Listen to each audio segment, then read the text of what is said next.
Hello my all dear students, I hope you all are fine and safe at your home. Let's start our syllabus. The topic which I am going to teach you is belongs to class 10th Hindi medium textbook of General English, and lesson name is Power of Determination, lesson number 2. Power of determination, lesson का नाम ही इतना अच्छा है तो of course lesson तो बहुत ज़्यादा अच्छा होगा. आपका दृढ़ निश्चय, दृढ़ संकल्प लेने की शक्ति. So now let's start our chapter. The little country schoolhouse was heated by an old-fashioned pot-built coal stove. एक छोटी सी कंट्री थी जहाँ पर एक स्कूल हुआ करता था, ओल्ड फैशन का, मतलब पुराने ज़माने का एक स्कूल, जिसमें कि उस स्कूल को पर्टिकुलर गर्म किया जाता था एक कोल स्टोव से.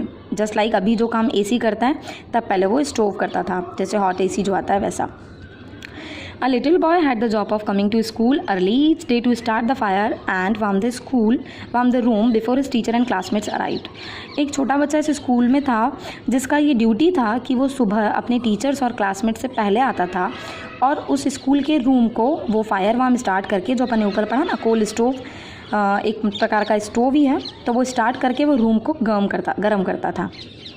One morning they arrive to find the school house engulfed in the flames. एक दिन सुबह क्या हुआ, जैसे ही स्कूल में टीचर्स एंड जो क्लासमेट्स थे वो आए तो उन्होंने देखा कि स्कूल आग की लपटों से घिरा हुआ है.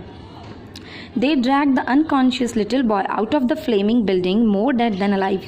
उन्होंने उस बच्चे को, जो कि जल्दी आता था और स्कूल में ये फायर वार्म स्टार्ट करता था, उस बच्चे को जो कि अनकॉन्शियस हालत में था, मतलब बेहोशी की हालत में था, उसको उस आग की लथपथ बिल्डिंग में से उन्होंने ड्रैग करके खींच के निकाला.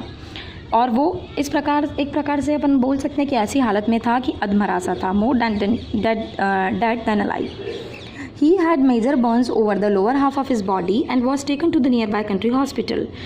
उसका आधा शरीर, पैरों का हिस्सा जल चुका था, जिसकी वजह से उसको नियर बाय हॉस्पिटल में ले जाया गया. From his bed, the dreadfully burned, semi-conscious little boy faintly heard the doctor talking to his mother. वो इतनी भयानक जली हुई अवस्था में था तो वो आधा बेहोश था और आधा कॉन्शियस था. तो उस समय उसने अपने डॉक्टर को उसकी मम्मा से बात करते हुए सुना. अब डॉक्टर ने क्या बोला आगे देखते हैं. The doctor told his mother that her son would surely die. Doctor ने उसकी मम्मा को बोला कि उसका बेटा श्योरली, मतलब निश्चित रूप से मर जाएगा. Which was for the best really for the terrible fire had devastated the lower half of his body. Doctor का ये कहना इसीलिए था कि वो मर जाएगा श्योरली, और ये अच्छा ही है क्योंकि उसका पैर वगैरह जो हिस्सा है वो सब जल चुका है, उसका हाफ ऑफ द बॉडी पूरा जल चुका है. But the brave boy didn't want to die. लेकिन जो बच्चा बहादुर था वो मरना नहीं चाहता था. He made up his mind that he would survive. उसने अपना दिमाग इस तरीके से स्थिर बना लिया कि नहीं, वो जिएगा तो ज़रूर, वो सर्वाइव करेगा. Somehow to the amazement of physician he did survive. जैसे तैसे करके एक अमेंज थिंग हो गई, जिसमें कि जो फिजिशियंस थे उन्होंने भी बताया कि बच्चा जो था वो सर्वाइव कर गया, मतलब कि जिंदा तो बच गया. When the mortal danger was past, he again heard the doctor and his mother speaking quietly.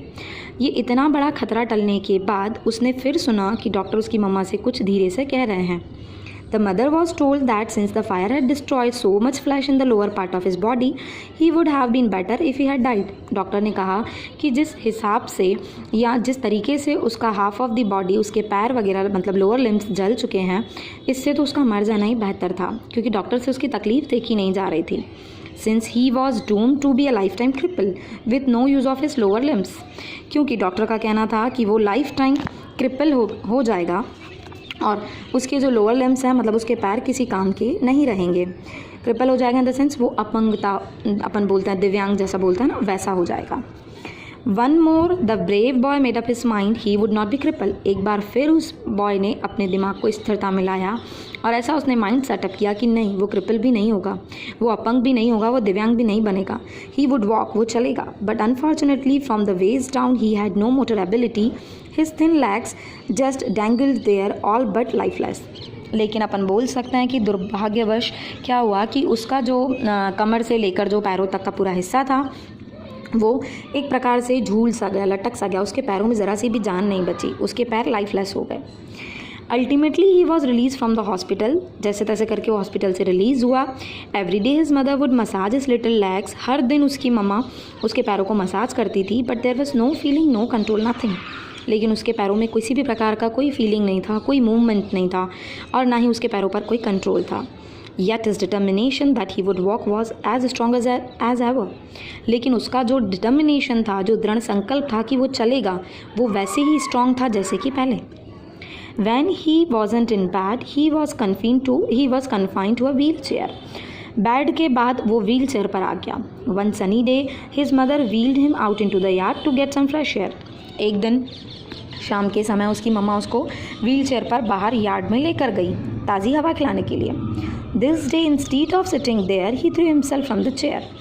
उस दिन वो व्हील चेयर पर बैठने की बजाय उसने अपने आप को उस चेयर से खुद ही खुद धकेला, मतलब खींचा एक प्रकार से। He pulled himself across the grass, और वो उसने अपने आप को ग्रास पर, मतलब घास पर ड्रैग किया। His legs behind him. वो जैसे अपन बोल सकते हैं कि आपने खुद लाइफ में कभी ना कभी देखा होगा कि अपंग जो रहते हैं, पैरों से नहीं चल पाते हैं, तो वो हाथों से ड्रैग करने की कोशिश करते हैं, अपने आप को घसीटने का कोशिश करते हैं नीचे बैठ के। Just same he was doing. He worked his way to white picket fence bordering there a lot. With great effort, he raised himself up to the fence. Then step by step he began dragging himself along the fence. जैसे तैसे करके वो बाड़ के आसपास, उसकी मम्मा ने उसको जब छोड़ा था, वो ड्रैग कर रहा था खुद को, तो वहाँ से वो खुद के एफर्ट से अपने आप को रिलीज़ करने लगा, मतलब इधर से उधर थोड़ा सा मूवमेंट उसमें होने लगा। Resolve that he would walk. Finally ये हुआ कि वो चलने लगा। He started to do his every day. वो ये वाली प्रैक्टिस रोज़ करने लगा। Until he wore a smooth path all around the yard beside the fence. जब तक कि वो बाड़ के आजू बाजू पूरा चलना ना सीख गया, तब तक उसने ये स्मूथ वे में डेली प्रैक्टिस करने लगा। There was nothing we wanted more than to develop life in those legs. उसके लिए लाइफ में इसके अलावा कोई एम ही नहीं बचा कि वो अपने पैरों पर चल सके, मतलब अपने पैरों को डेवलप कर सके, उनका विकास कर सके. Ultimately, through his daily massage, his iron persistence and his resolute determination, he did develop the ability to stand up. Ultimately हम बोल सकते हैं कि उसकी मम्मा के डेली मसाज से और उसने जो आयरन परसिस्टेंस दिखाया कि लोहे जैसी दृढ़ता जिसको हम कोई भी मतलब तोड़ नहीं सकता हो, एंड इज़ रिजॉल्व डिटर्मिनेशन, और जो उसका फर्म डिटर्मिनेशन था कि yes I have to do this, उस चीज़ से उसमें एक एबिलिटी डेवलप हुआ और वो एबिलिटी था स्टैंड अप. एटलीस्ट वो खड़े होने लगा. Then to walk by himself and then to run. धीरे धीरे वो वॉक करने लगा, रुक रुक के चलने लगा हॉल्टिंगली, एंड धीरे धीरे फिर वो रन करने लगा. He began to walk to school, then to run to school, then run for the sheer job of running. Later in college he made a track team. धीरे धीरे वो स्कूल की तरफ चलने लगा, दौड़ने लगा, फिर अपने इन्जॉयमेंट के लिए दौड़ने लगा. देन उसने अपना एक ट्रैक टीम भी बनाया. Still later in Madison Square Garden, this young man who was not expected to survive.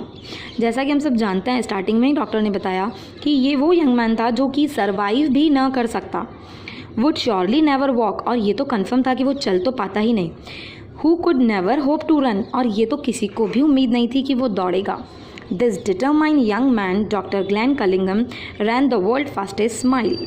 और हाँ, उनके दृढ़ निश्चय से, उनके दृढ़ संकल्प से वो सर्वाइव भी हुए, वो चले भी, वो दौड़े भी, और इनफैक्ट वो वर्ल्ड के फास्टेस्ट रनर बने, डॉक्टर ग्लैन कनिंघम. एंड बच्चों, the first and foremost thing जो मैंने आपको जानबूझ के नहीं बताया, अब बता रही हूँ कि ये जो लेसन है that is based on real story of doctor Glenn कलिंघम, जो कि fastest runner of the world हैं. In fact he was a member of Olympic team also. 1934 से लेकर 1937 तक उनका वर्ल्ड रिकॉर्ड है रनिंग में. So now full and final, ये लेसन अपने आप में एक ऐसा लेसन था जो आपको सिखाता है कि power of determination. If we want we can, we surely can. अगर हम कोई चीज़ चाहते हैं तो हम बिल्कुल कर सकते हैं. The matter is power of determination. I hope you all like this lesson. अब हम इसके क्वेश्चन आंसर करेंगे जो कि मैं आपको नेक्स्ट वीडियो में अपलोड करूँगी. लेसन को डीपली बताना इसीलिए ज़रूरी था बेटा कि अब अगर आप इसके क्वेश्चन आंसर देखोगे भी तो it will be too easy to learn. बहुत ईजी हो जाएंगे आपको और एग्ज़ाम में ईजीली याद हो जाएंगे.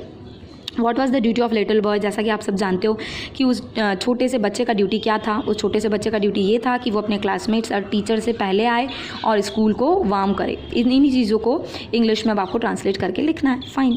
तो जब आप अगर पूरा स्टोरी समझ चुके हो तो क्वेश्चन आंसर अगर आपने लर्न भी नहीं किया हो तो at least you can made by yourself. Okay बच्चों, thank you so much for listening very carefully. इस लेसन को एक बार पूरा फिर से पढ़िएगा, क्वेश्चन आंसर मैं आपको नेक्स्ट वीडियो में बता दूंगी। Thank you so much.